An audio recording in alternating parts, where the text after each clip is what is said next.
हम सही में पूजा पाठ नहीं करते हैं, भगवान को देखा नहीं है इसलिए हम सुनते हैं। ले जाइए और भैया को दिखलाइए, तो इतना बड़ा प्यार और मोहब्बत और प्रतिष्ठा उन लोगों ने दिया है, इसलिए उन लोगों का भी नाम हम यहाँ पर कहा कि हम दुनिया के सामने रखेंगे। वो भगवान का नाम करता है, बेकार है भगवान का नाम पूजा करना। अपने बयानों के वजह से सुर्खियां बिटोरने वाले केंद्रीय मंत्री जीतन राम मांझी ने फिर से एक बार बड़ा बयान दे दिया है। इस बयान के बाद भारतीय जनता पार्टी के लिए यूं कह ले कि एक मुसीबत खड़ी हो गई है।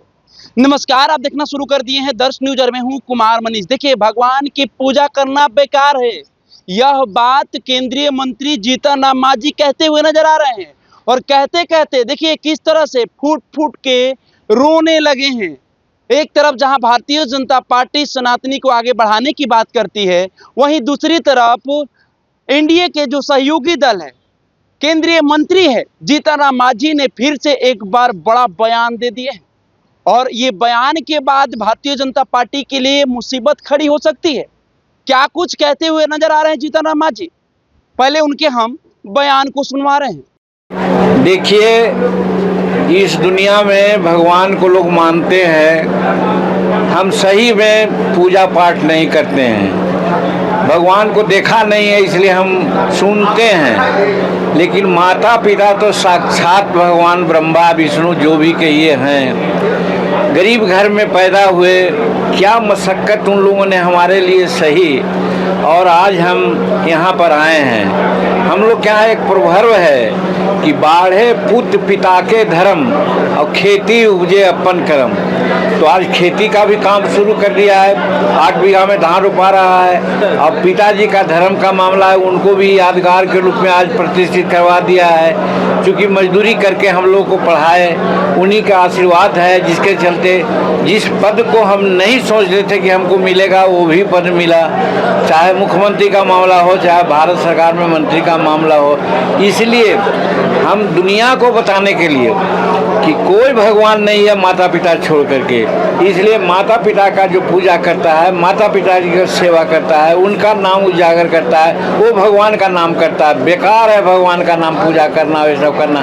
जो माता पिता का प्रणाम नहीं किया, उनका पूजा नहीं किया, तो दुनिया को दिखलाने के लिए और अपनी संतुष्टि के लिए आज माता पिता और फिर अपने छोटे भाई और भवा का भी हमने दिया है। क्योंकि हमारे आगे बढ़ने में हमारे छोटे भाई का भी बहुत बड़ा महत्व है। जब राजनीति में आने की बात सोचा तो दुनिया लोग कहता था कि पागल हो गया जीतन मांझी, लेकिन मेरा छोटा भाई कहा था कि भैया जाइए, हम हैं, और हम गए और आज हम हैं।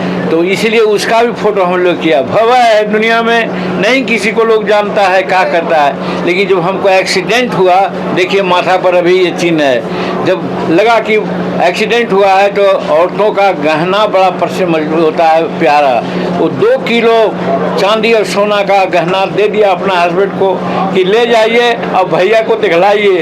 तो इतना बड़ा प्यार और मोहब्बत और प्रतिष्ठा उन लोगों ने दिया है, इसलिए उन लोगों का भी नाम हम यहाँ पर कहा कि हम दुनिया के सामने रखेंगे कि माता पिता के साथ साथ हमारे भाई और बहू का भी महत्व है। इसलिए आज का दिन हम लोग ऐसा चुना है।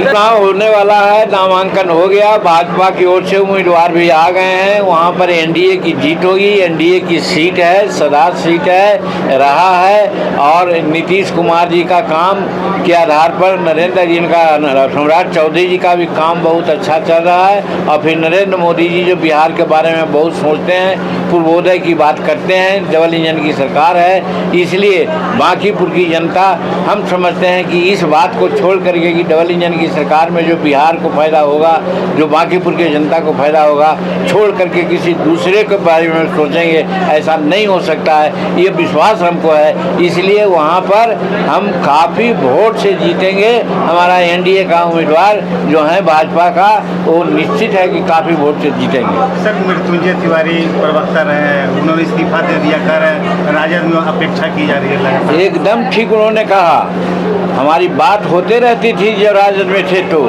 हम कहा करते थे कि आप ऐसे ईमानदार और पार्टी के प्रति समर्पित और बार बार जो अपने प्रवक्ता के माध्यम से जो आप उनका पक्ष रखते हैं, ऐसा कोई पक्ष नहीं राजद के बारे में रखता था। जब आप देखिए आपका क्या होता है, हम भी उनके साथ थे, हमारे साथ भी उन्होंने धोखाबाजी की है, तो आपके साथ धोखाबाजी ना हो ऐसा नहीं लगता है। आज ये बातें आ गई और वो महसूस उन्होंने किया और अच्छा किया है कि राजद से निकल गए हैं, अच्छे कार्यकर्ता हैं, कहीं न कहीं राजनीतिक शरण उनको मिलेगी और वो राजनीति में अच्छा काम करेंगे। देखिए ये तो प्राकृतिक आपदा है और सदा बिहार की स्थिति यही रही है कि उत्तर बिहार बाढ़ से और दक्षिण बिहार सुखाड़ से। इसी के लिए हम जब मुख्यमंत्री थे तो फल्गु नदी में पानी लाने के लिए सोन से और काम किया था। आज भी हम लगे हुए हैं, गडकरी साहब से हमारी बात हुई है कि गया में बीठो के नदी के बांध बांधेंगे और फल्गु में पानी गिरावेंगे निरंजना में और पानी सतत रहेगा और उसका पश्चिमी और पूर्वी से निगाह से नहर निकालेंगे, दक्षिणी बिहार को सुखाड़ से निजात दिलावेंगे। इसके लिए हम एड़ी चोटी का पसीना एक कर रहे हैं। हमको लगता है कि नरेंद्र मोदी जी की सरकार में इसमें हम सफल होंगे और 1 साल के अंदर इस काम को हम लोग पूरा कर लेंगे। जिस तरह से मेरीन ड्राइव बना है पटना में, गया में भी मेरीन ड्राइव बनाने की कल्पना है। चतरा से लेकर के हंटरगंज से लेकर के बेला तक नदी के पश्चिमी किनारा सड़कें बनेगी जो यातायात के दृष्टिकोण से भी ठीक रहेगा और हर तरह से गया को टूरिज्म के मैप पर लाने का प्रयास कर रहे हैं और हम समझते हैं कि सफल होंगे और सुखाड़ से भी हम लोग निपटेंगे। तो आपने देखा किस तरह से जीतन मांझी ये कहते हुए नजर आ रहे हैं कि बेकार है पूजा पाठ करना, बेकार है भगवान को मानना। अगर पूजा पाठ ही करना है तो अपने माताजी और पिताजी का पूजा पाठ करिए, अपना कर्म करिए। जीतन मांझी कभी राम जी को काल्पनिक बता देते हैं, कभी कुछ बयान दे देते हैं और बयानों के वजह से लगातार सुर्खियों में रहते हैं। कल जीतन मांझी गया जी में ऐसा बयान दिए कि तेजी से सोशल मीडिया पर वायरल हो रहा है और इस बयान के बाद भारतीय जनता पार्टी के लिए मुसीबत खड़ी हो सकती है। देखना होगा इस बयान के बाद भारतीय जनता पार्टी क्या करती है। फिलहाल इस खबर में हम इतना ही छोड़ जाते हैं। दीजिए हमें इजाजत, धन्यवाद।